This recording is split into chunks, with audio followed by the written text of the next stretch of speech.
Ladies and gentlemen, welcome to the Whiskey Wednesday Show with your hosts Ken Tizzard and Music for Goats. Brought to you in full color and stereo sound amplification provided by Trainer. Broadcasting into the world from Storyhouse Studios in Campbellford, Ontario, you'll hear the best of old country, folk, Americana, punk rock, and 80s music delivered into your homes every week for free. And don't forget your regular dose of new and original songs from Music for Goats. Never be alone on a Wednesday night again, 8 p.m. Eastern and 9:30 for those of you in Newfoundland. Join the Whiskey Wednesday regulars on Facebook to be a part of the conversation, or watch on YouTube as well. Pour a drink, a cup of tea, or a nice cold long tooth. Roll up your best smoke and sit back and relax. Don't forget to hit the share button to help spread the word. The Whiskey Wednesday Show, every week. Cheers. And it looks like I'm here. Hi. Oh, I am. Yeah, hi. And I'm just going to check my audio here. 1 second. Hold on. Behind me, checking audio. Okay. Yeah, no, it's there. Might be a little quiet, but that's Wednesday. That's all part of the mystique of the elusive Wednesday hiatus shows. We've got 2 weeks left before we come back live and start playing some tunes for you all. It's been a great relaxing time. It's given us some time to think and some time to process and some time to do a bunch of things that we haven't had time for in a long time. So thanks for carrying on in our absence. I see a few of you are still hanging around here every night, which is great. It's good to see you, Richard. Allison did not sit on the porch. You know, we talked about it. And this year she said, it was sort of conscious. She said, I'm sort of, because usually she invites her teacher friends over and they all sit on the porch and watch the kids go back. And she kind of feels like she's, I don't know, it was an interesting thing, but we did not do that. But thanks for asking. The next couple of weeks before we come back, we're going to do the 2 Rick Mercer interviews. I don't have the whole show for this first one because it was pre-hard drive recording. Anyways, blah, blah, blah, blah, blah. I don't have it. So it's just going to be the interview tonight after that. So I hope you enjoy this chat with Rick. What did I have to talk about? Next door, our dearly beloved Snickers has finally gone to bed for the last time, which is really sad because Snickers used to watch us eat dinner every night, and he used to sit sort of out to my right. I'd always see his little sort of brownish yellow figure on the corner of the wood staring at me while I was eating my dinner, and I'd wave and he'd just stare back. He was apparently he was blind for the last while, in the last couple of years, so he wasn't really watching us eat, but I'm just kidding, Snickers, you weren't that blind. Anyways, Snickers is gone, which really sucks. What's been going on? A whole lot of creation, which is just hard to explain. Like, I can't say I did this or I did that. I did go down to Toronto, hung out with the Watchmen a bit, which was nice. Hey, Jeannie. Yeah, we hung out with the Watchmen for a day, and we just kind of jammed and had some fun, which was really nice. I've got a skate jam coming up with the MLM crew in 2 weeks down in Coburg, which will be nice, a Thursday afternoon, I think. Speaking of skating, hold on a sec. I did bring this up for you. I know you've been missing my skateboarding so much. Here you go. Also, Other Side of Wrong, the new single, which is out. If you're on Spotify, bounce over, give it a listen, and then I'll have 2 plays. Anyways, this is this and that.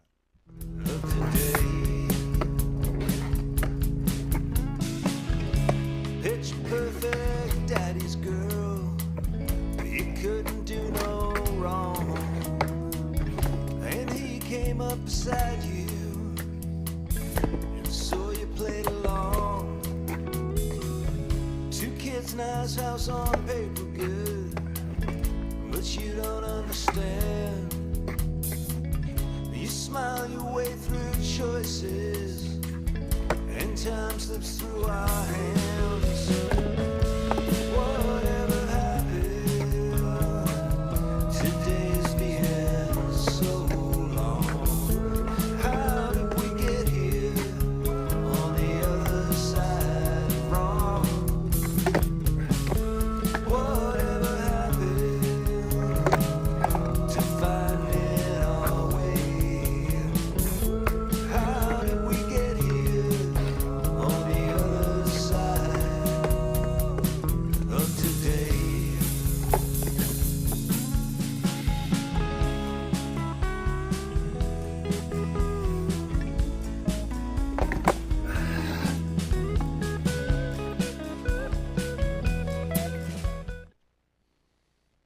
it's so frustrating to get so close to landing a trick and then not just lose the confidence at the end to put both feet down. What a silly old man. Okay, there we go. Sorry, that was the back of my head. That was really rude. Anyways, we've got a great interview tonight. We got some live shows coming up in the fall. We're going to be doing some live shows. I'm putting that intention out there. I just need to figure out where there is a scene in Campbellford, or where there is something, or where there is a room, even just something to start. See if we can get something going for the winter. Any ideas out there, let me know. Anyways, so hope you enjoy the rest of the night. This is the chat that I had with Rick. Starting with this was one of the very first Zoom live chats I ever did, and I just got it set up that day. I hadn't even really tested it, so there were obvious glitches, but it's still kind of fun to watch. So enjoy. Rick Mercer, he is on tour all fall. Rick is always doing something. Visit rickmercer.com and check him out. But here's the interview we did. This was our first interview of two. Next week will be the second one. Here you go. And see my buddy Rick. And in order to hear him, I need to put this earpiece in. Oh my God, you look so excited, Rick. I can't am even hear you yet, very but you look excited. so excited. Can you hear me? You're very excited? I'm reading lips now. Oh yeah, very excited. Okay, there we go. Now, what do I got for sound here? There we go. Oh my goodness, I'm seeing me, and I'm hearing you. And I'm seeing you. Yeah. But there's a slight delay, which is a bit disconcerting because it makes me think like I'm having a stroke. So I'm just going to stop looking at me altogether and just look into the green dot. How about that? That's the way to do it. And that's the way I've got to a do little delay too, which I find concerning, but disconcerting is the word. So Rick. Yeah. What are you at? Oh my God. I'm at a lot. I'm finally about to go out on the road and go on tour, which I was supposed to do. I mean, it's a bit of a late start. I'm about 2.5 hours late, 2.5 years late. That's really exciting and terrifying and weird and everything else, but it's great. Things are getting back to normal. So I actually have a tour. I actually have something to do. And that's good. I wrote a book during the pandemic. You and I reconnected during the pandemic because when I was writing the book, I called a lot of people that I was hanging out with in high school and in those early years of doing comedy and music. And you and I were both part of a scene. So we really reconnected during that time. And I reconnected with a bunch of people. It's so that's what I'm at. What are you at? Well, I mean, you know what I'm at, and everybody knows what I'm at. So, I mean, I don't think that's as boring or as exciting. It would be more boring. But no, really, what I'm at is taking care of Allison and trying to find a way to move forward into the future with a business that I don't understand anymore. You know, COVID has changed so much. The record industry has changed so much. Making music has changed so much. You know, I've actually sort of resigned myself to, like, the next year. This Whiskey Wednesday show is what I'm doing. So I'm really trying to make it as exciting for me and everybody else as possible because, you know, I'm not really able to go out of the house. It's great. I spent all last summer, every Wednesday, I would be out in the backyard and I would put the laptop on in the backyard and I would watch. It's great. It's, but you're right. It's, we're not there yet. Things are opening up. We're not there yet. I was thinking about the fact that also, when people are starting out in the business, it is a requirement to be jammed into very tiny, small rooms with low ceilings and way too many people above fire code. Yes. And that is basically, that goes for comedy, that goes for music, that goes for any arts or entertainment, endeavor. And that's just verboten now. So it's a whole new, brave new wave. It certainly is.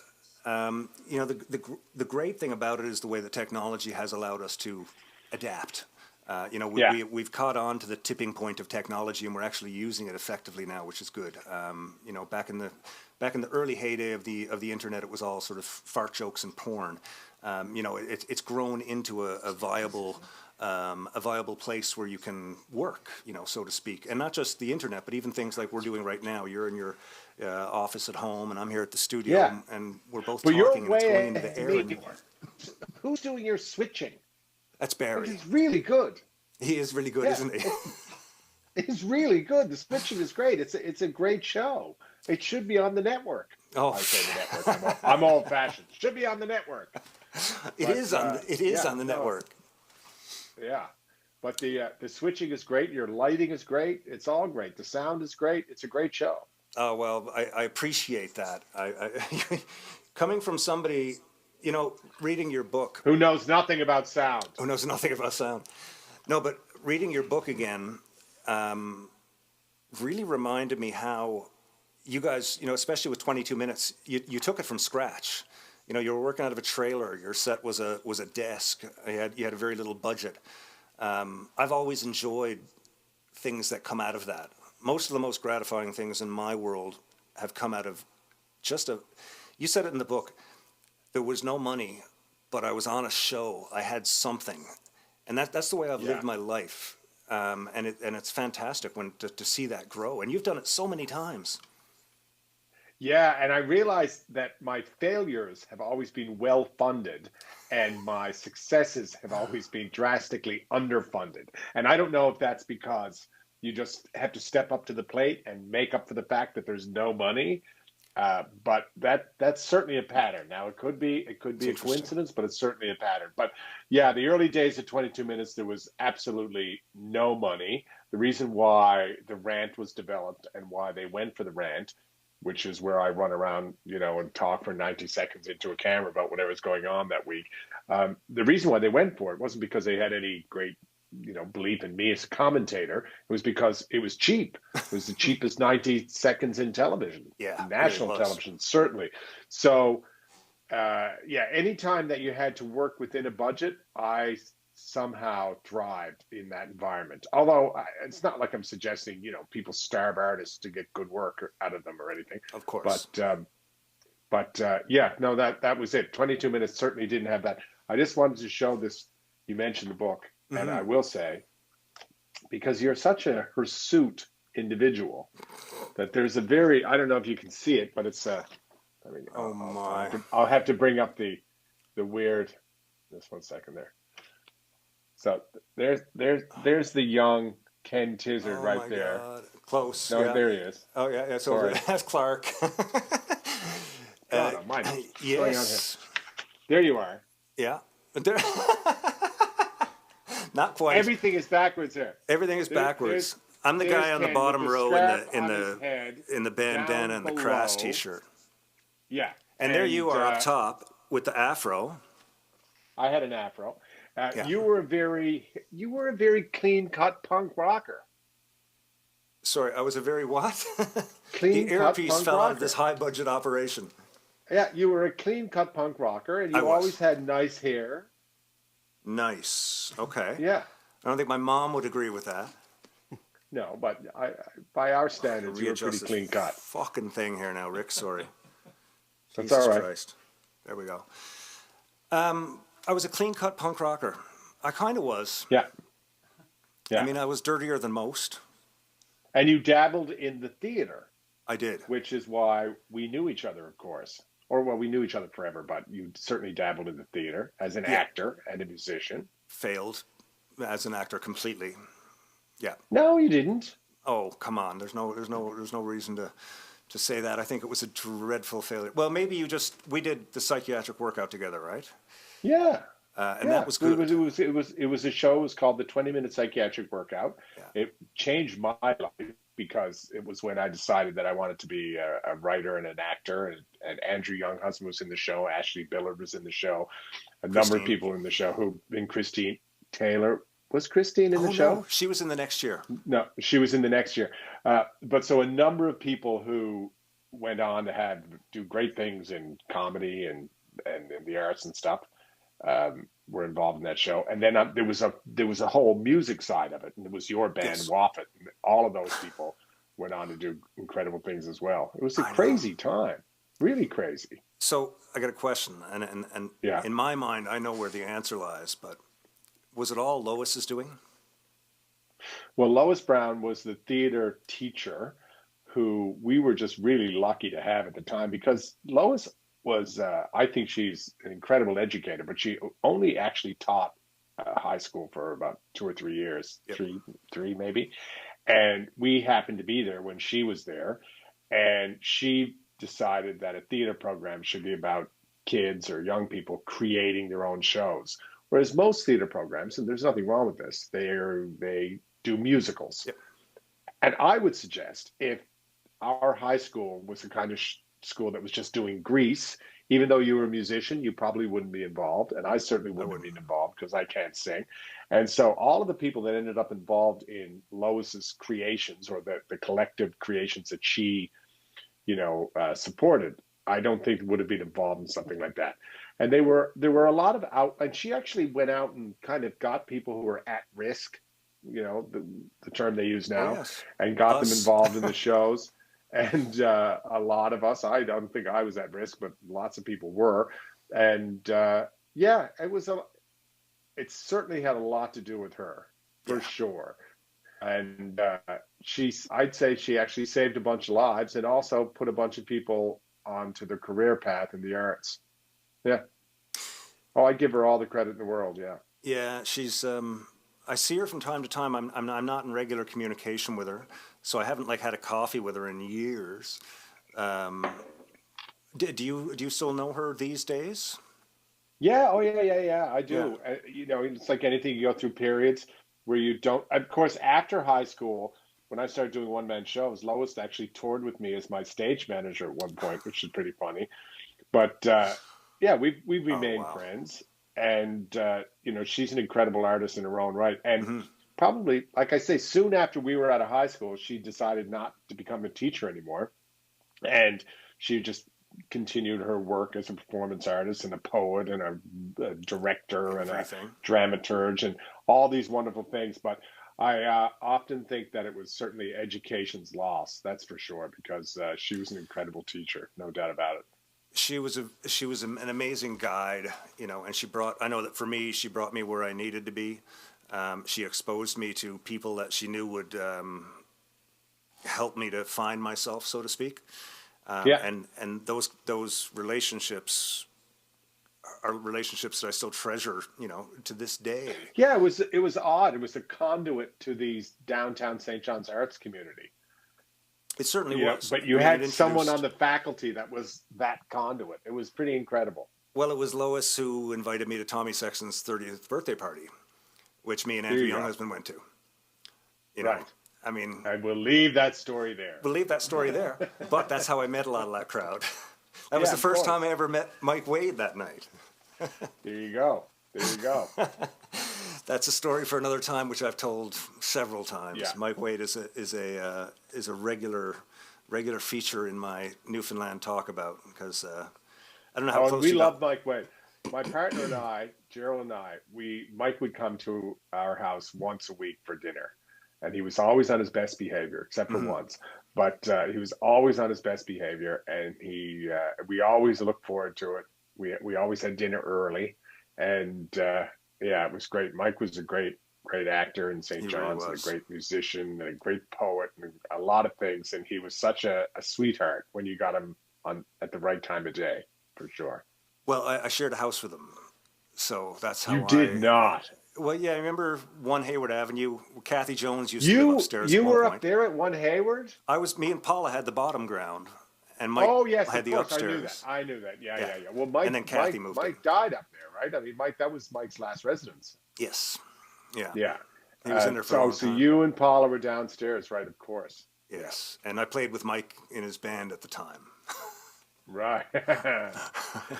Have you talked to your fans at home about when you did the show with the guy who used to strip and roll around on glass? Oh, the Amazing Glenn. Yes. I have talked about the Amazing Glenn. Okay. That's good. I've found out apparently he's selling antiques somewhere just out around the bay. Yeah.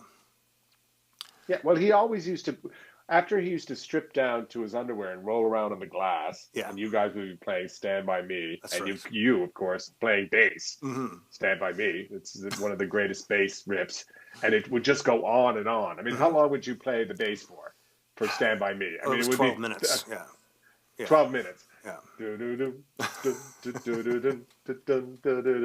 And then he would roll around on the glass, and then he would pull up a stool, and he would be bleeding. Yes. And then he would tell you that if you wanted furniture refurnished, look him up in next time you were in Foxtrap. That's right. I remember thinking, this is like an acid trip. This is crazy. Yeah, you toured with him, didn't you? I did. At one point, I did an entire summer with him. And at one point, he talked to me about being his mentor. He was going to teach me how to do what he did. And shortly after that was when I stopped working with him. Yeah. You know, it just got because he used to cut himself. That was the thing. That was the disconcerting part. Yes. It was like he's rolling around in the glass. You'd be playing Stand By Me.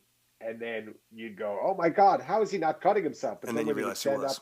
You'd realize, oh, no, he's cutting himself quite badly. So as a showbiz act, that was a bit of an issue. It had a limited... The fire always bugged me, too, when he'd take the handfuls of broken glass and he'd pour lighter fluid on them, and then he'd pour them over his face.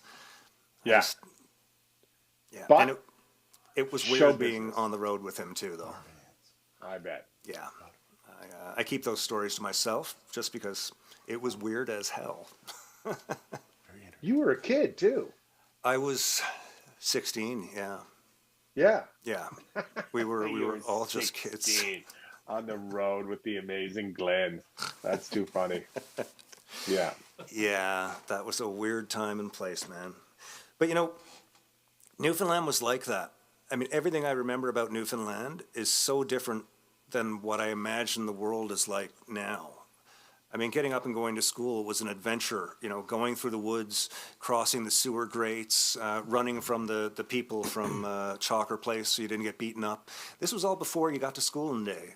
And then you had to navigate school, which was all baymen and townies and fighting and sports and jocks and punks. And it was an adventure. And then it continued and spilled over downtown. I don't know, are kids going through that these days? Oh, I have no idea. And I don't know if Newfoundland, I mean, certainly Newfoundland is unique, but I'm sure that every single town in Canada had its equivalency of that.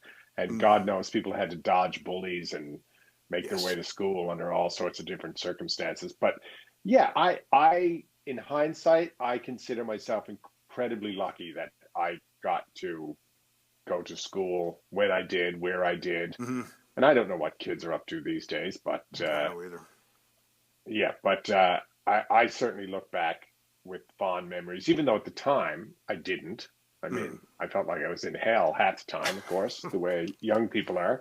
But, you know, overall, and when you write a book, and when you do write your book, you start looking back at these times in a different way, because I'm not a very reflective guy. I don't sit around and think about those things very often, but you're forced to if you're going to write a book and you're going to write about your childhood or your high school years or your formative career years. And you have to kind of make a call. Like, was it a good situation? Was it a bad situation? And overall, I was incredibly lucky. It was all very good. Even when you bring up someone like Mike Wade, who was a difficult fellow, no doubt about it. But to me, that was just a great relationship that I had, and it was positive.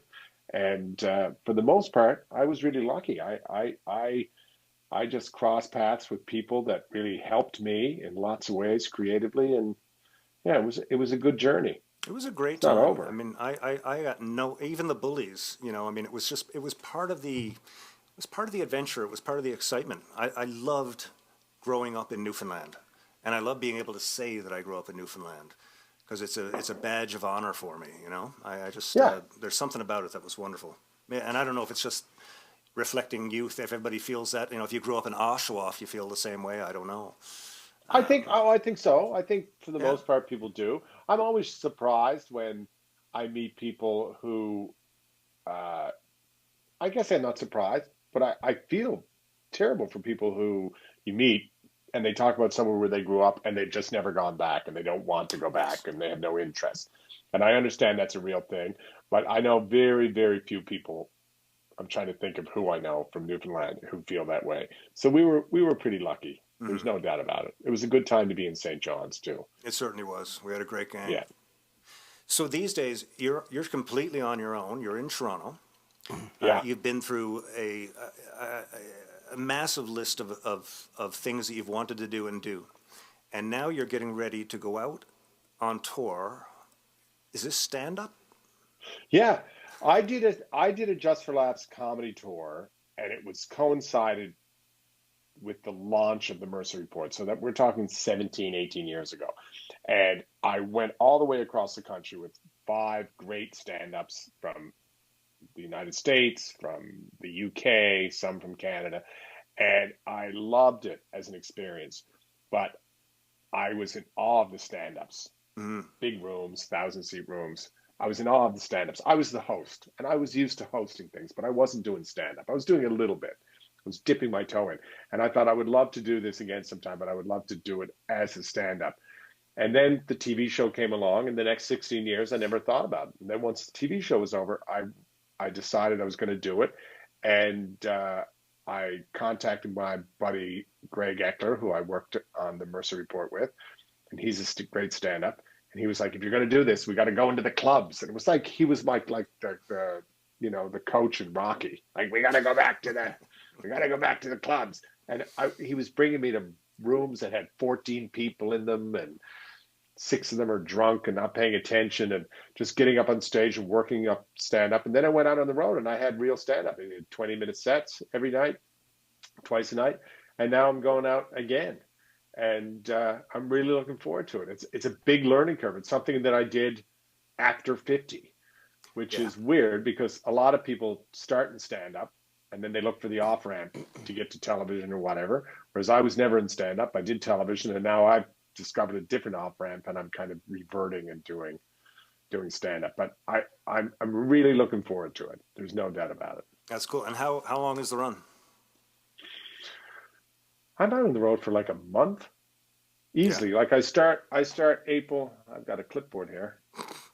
I start April 19th. I end May 23rd. So it's it's a substantial run, and it's from St. John's to Victoria. So wow, we're covering all the bases. Yeah, that's good. And you're going to stay in your dressing room and keep washing your hands? I don't know. I've dodged COVID. Yeah. So far, I guess I'll be careful as much as I can be careful, I guess. Well, I got to be careful, I guess. What's hard to be? Honestly, I don't know. I've done a lot of different things, but I haven't done a show in a very long time, so I don't know. Mm-hmm. But if you're in a big room and you're with not that many people, I guess it'll be okay. I guess we'll be a little bubble out there on the road.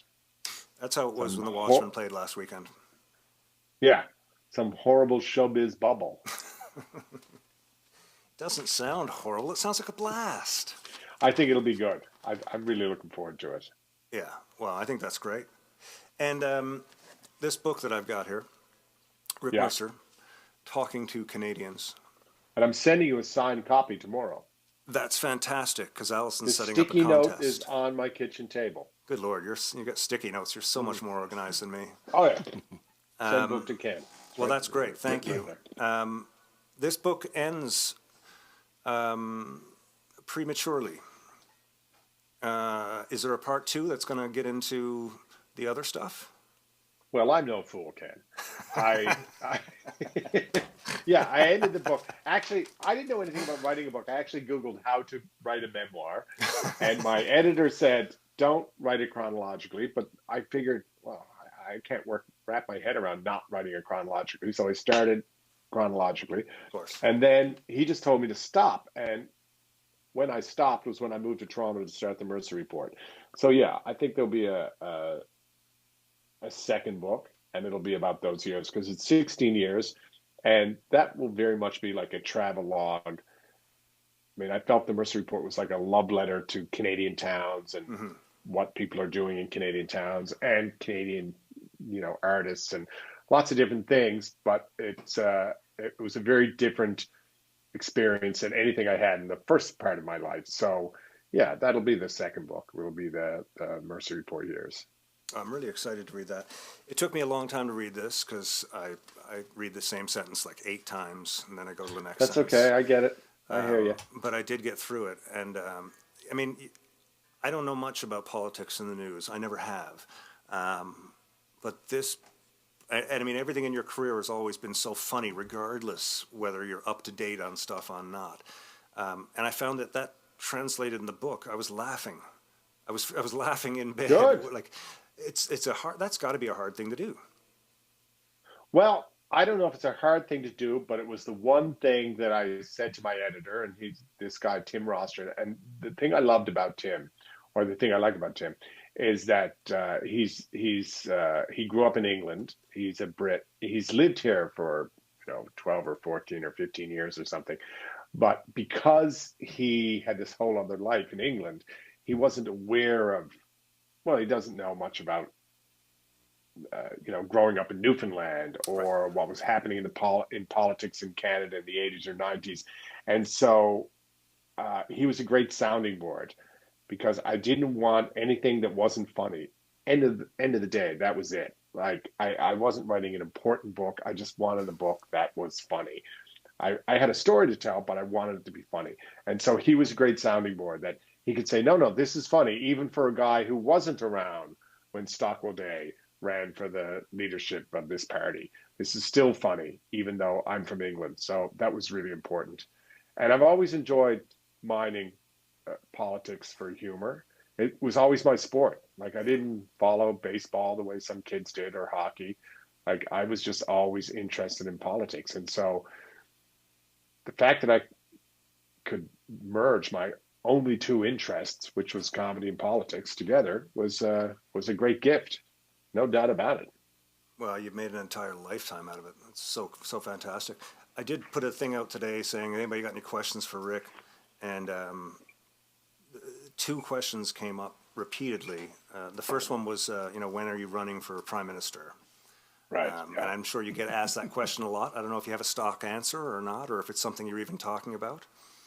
Well, I think if you've always been obsessed with politics, like it's your sport, you always have this fantasy. And I think the same thing exists if you're a sports writer. Like, say you're writing about sports all the time, and then you think someday the phone is going to ring and they're going to say, you got to come in and be the general manager of the Toronto Maple Leafs or the Blue Jays or something and turn this thing around. And you go, damn it, I will. I'll go in there and do it.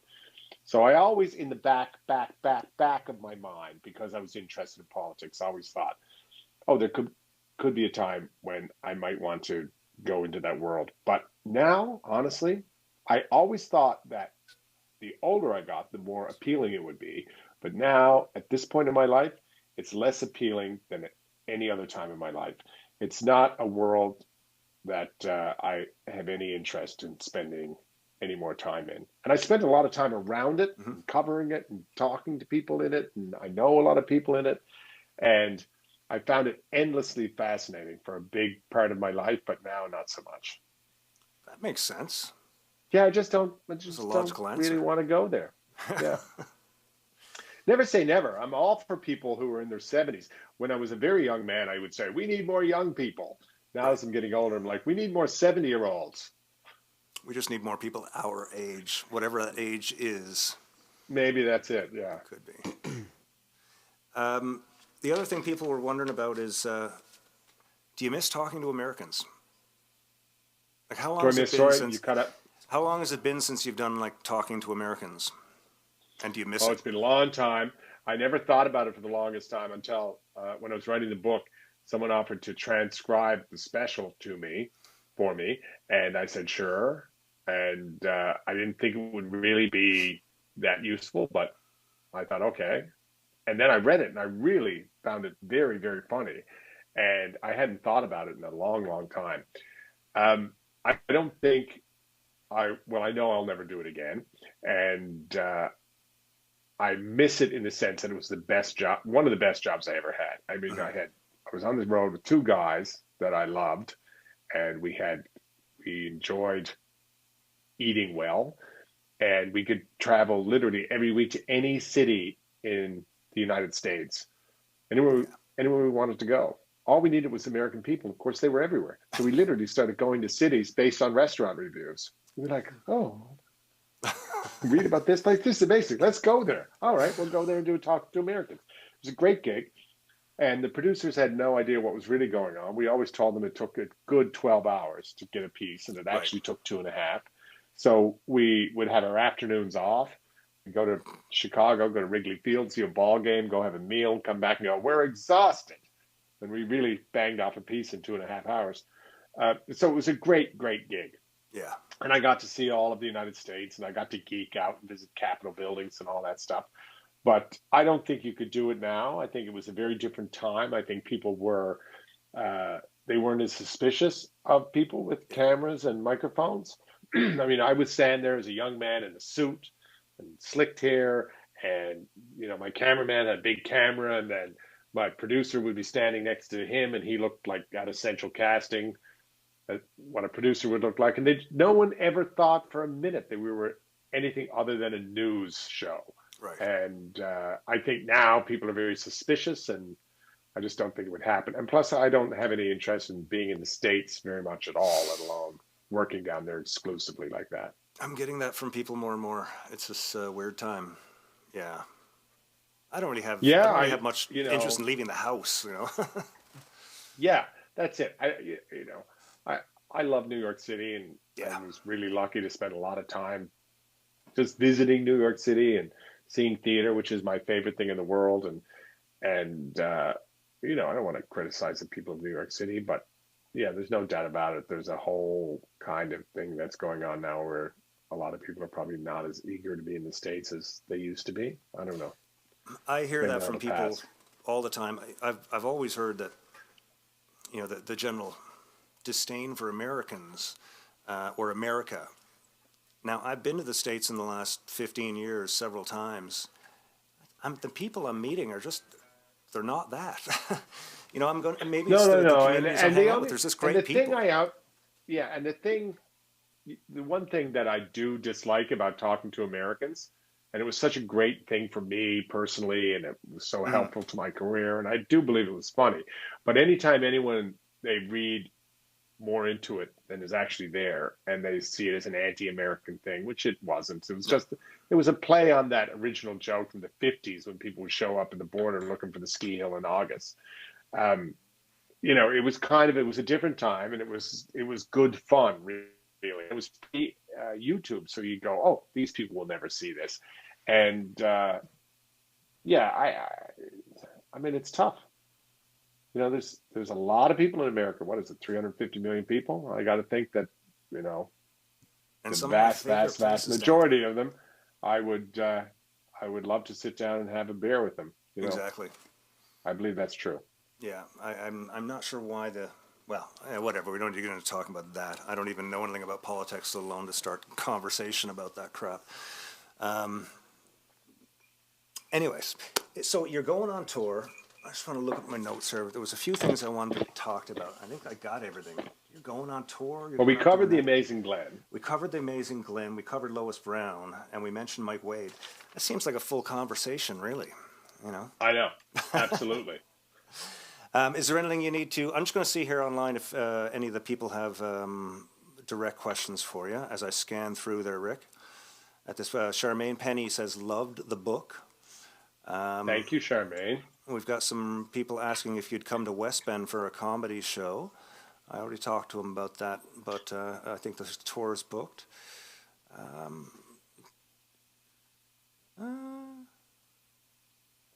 We're probably good. I always love when I watch Whiskey Wednesdays and I see in the comments people that we went to high school with. I got to say, I get a real kick out of that.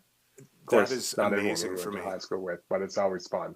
Yeah, the Wednesday thing has become a real way for me to stay in touch with people back home, and I think it's become a bit of a vehicle for occasion celebrating too. Sometimes the unfortunate ones. When the Johnny Fishers and the Dean Locks pass off and stuff. Yeah, anniversaries and stuff too. I'm learning about this thing. I don't know if you watch The Marvelous Miss Maisel. I have seen some of it. Yes. Okay. Well, I watched the finale of what is existing last night, and there was a scene where they talk about. I'm not going to get to it because I'm going to spoil it for anybody who hasn't seen it. I'm going to spoil That's it. okay. But, oh my.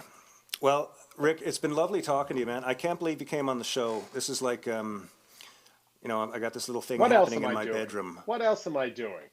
I'm just sitting here in my office, in my jacket, with my ring light on, wishing that someone from high school would call. I know. So thank you for having me. Are you wearing pants? I am, but they're not very nice. Okay. They may include an elastic. They include an elastic.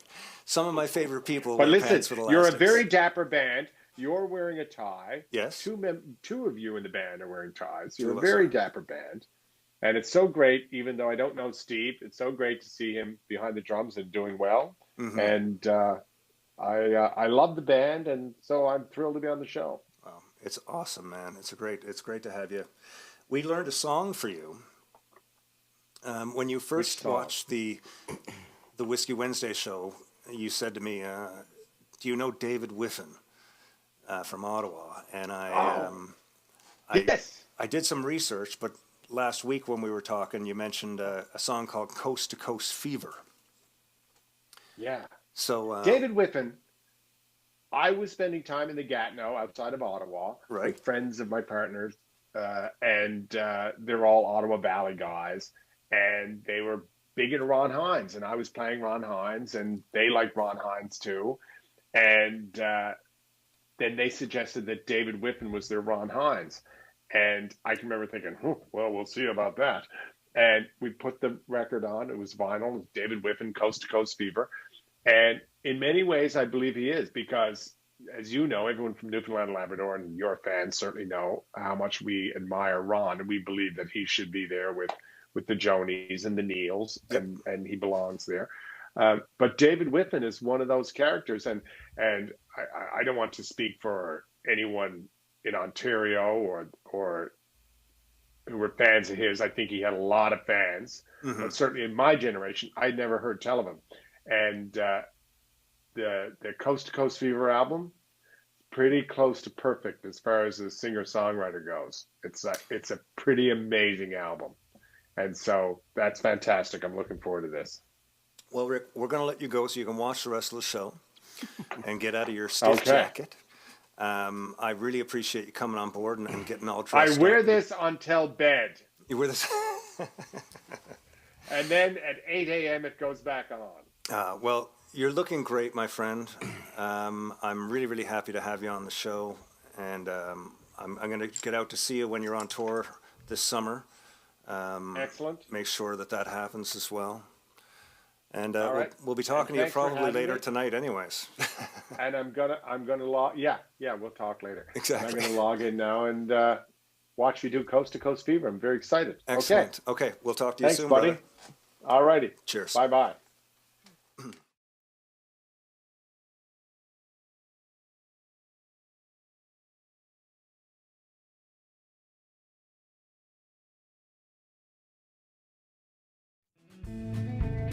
Once again, thanks for spending another Wednesday with us here at Storyhouse Studios.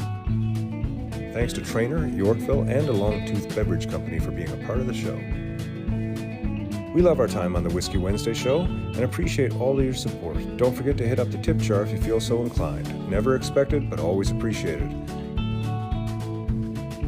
Tune in every week for more guests, songs, stories, drinks, and gear talk. And don't forget to visit the website, www.kentizzard.com, to sign up for the Whiskey Wednesday wrap-up. Compiled by Allison, this is a monthly overview with highlights, directories of songs, and so much more. Be kind, be helpful, be happy, be safe. See you next week.